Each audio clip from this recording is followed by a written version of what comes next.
Good morning, beautiful people. Hope you're having a great start to your day. And of course, it's Friday, yay, celebrating that. And today I wanted to jump in and do a quick live video on why we avoid the inner work, because this can be something that can really block us and really get in the way of actually progressing or actually really making the life changes that we actually really need to in order to support our well-being, to support our finances, to support our own happiness and the life that we truly want to be living. A few different reasons why we avoid the inner work. And when I'm talking about inner work, I'm meaning really getting clear, really getting brutally honest with ourselves. And I don't like to use that word brutal, but sometimes it really takes actually unearthing all of the layers of BS that we've taught ourselves or we've taken on from others or other people's belief systems over the years, and really getting absolutely truthfully honest with ourselves in how we're actually really feeling or what's actually really going on for us or what we actually really do want for ourselves. And doing that can be very destabilizing in our life. It can feel very confronting. We can end up feeling very, very emotional or getting re-triggered within our nervous system. It can feel that our whole life is changing, and that can feel like the very stability or the very foundations with which you've built your life upon are on shaky or rocky ground, and that creates a feeling of uncertainty. It creates a feeling of the unknown and not knowing what that's actually going to look like or be like. And this is where our ego mind will jump in and block us and stop us at times. Hey Jane, great to have you on, honey. Our ego survival mind was built to protect us, to keep us safe, and to do all that it can to, hey Christina, great to have you on as well. To do all it can to keep things the same, because certainty is actually how the ego survival mind, what feels familiar actually provides certainty. Now, that doesn't mean that it's safe, but if it feels familiar, we generally unconsciously think or feel that we can handle it. We know what to do. Yep, we know how to handle these situations. Whereas the unknown, that feels way scarier to our survival brain because we don't know necessarily how we can handle this new situation or how we're going to go if we choose to leave a relationship or choose to change our business or choose to decide something really big for ourselves from actually doing the inner work. And the challenge with the inner work is once we've seen it, we can't unsee it, which is a blessing and can be a challenge because sometimes it honestly can feel easier just to bury our head and forget about it. And this is where I really see symptoms of burnout really happen for so many people, because instead of really confronting what needs to be confronted in their life, they often bury themselves in work or in other situations or circumstances, or numb themselves out with alcohol, with emotional eating, or any other mechanisms such as gambling, spending money on things that they don't need to make them feel good, trying to get their emotional needs met, but in ways that are actually not resourceful for them and aren't actually truly creating the safety in the environment or within themselves that they actually wish to experience. So it's so important to really understand this in how the ego survival mind tries to protect us and tries to keep us safe, but it takes us further and further away from our true authentic self, because it will always buy into, hey Kylie, great to have you on as well too, honey. It will always buy into the familiar, the normal, or what we've currently experienced or what we believe that we can handle. And it shuts down our heart, which is really our truest or most authentic self, in what we truly want, in what we truly would love.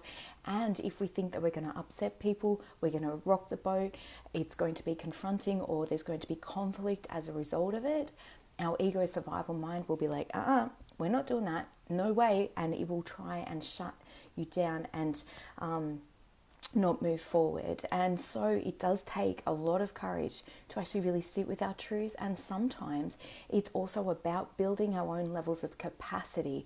And what I mean by that is emotional capacity, mental capacity, stability within ourselves. Thanks so much, Dan. Stability within ourselves to really know that we actually have the tools, that we have the resilience, that we have the courage, that we have the capacity to actually move forward and create these life changes. And sometimes that can be a few weeks, sometimes that might be 6 months, and sometimes that might be years for people as well. And it's just really acknowledging we're all on our own journey, and there is no wrong time or right time. Nobody else can, change this for you. And really, it's about embracing our own sense of self-responsibility if we're wanting things to change. The thing that I would really encourage you to sit with is that both is hard. Doing the inner work, it's not easy work. Like I said, it's confronting, it can be destabilizing, it can mean big life changes, which is scary. But staying stuck, staying in a relationship that's actually harming us or hurting us, or staying in a situation that is detrimental to our well-being, or producing burnout because we're undervalued or not appreciated, or any of those things, really can have us, the suffering gets greater until finally we actually listen. And the suffering can appear in all sorts of ways. It can appear in a bad mood, it can appear in a bad month, it can appear in lots of life challenges showing up, it can appear most prevalently within disease within our body, and this shows up in patterns of dis-ease, which is manifested through the body. I truly believe our bodies are absolute messengers for our soul, for our heart, for our truest self, and that's when we know that we're no longer living in a way that's sustainable, no longer living in a way that's supportive of the true value and worth of who we actually are as human beings.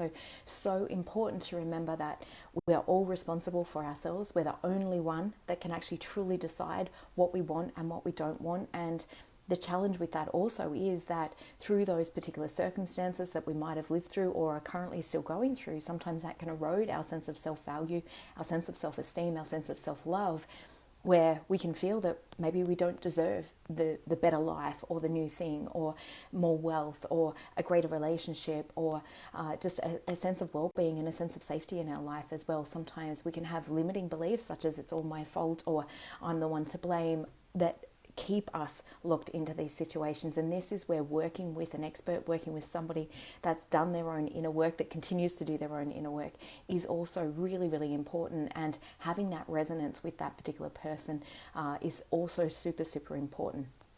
But also remembering that, particularly when it comes to burnout is literally your body letting you know that it's done. Like there is no more. Like you cannot keep living in the same way that you've been living. And often, like I mentioned, there's those beliefs like I can't rest, I've got to keep going, I've got to take care of everyone, I'm responsible for everyone's well-being, I can't be happy until everyone else is happy. There's all these limiting beliefs which actually keep us stuck in that paradigm and is no longer sustainable. And finally, the body just gets to a point where it's like, I'm done, no more.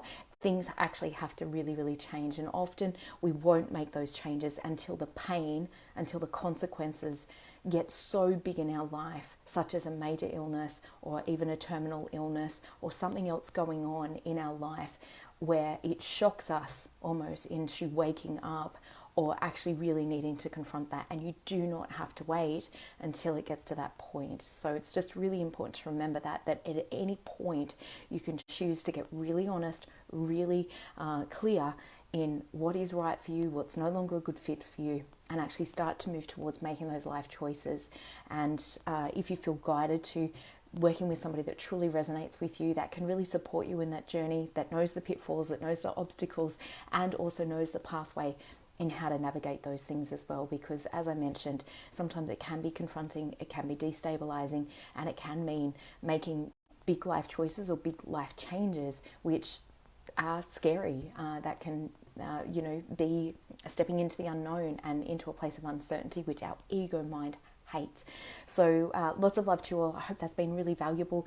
If you feel guided, if you feel resonance with what I've spoken about today, and you'd love to have a conversation about if and how I may be able to support you in your own journey, or getting started on your own inner work, please reach out to me. And particularly if you're exhausted, if you're tired, or you're experiencing major things going on within the body, that is my area of expertise and my specialty in how I support women.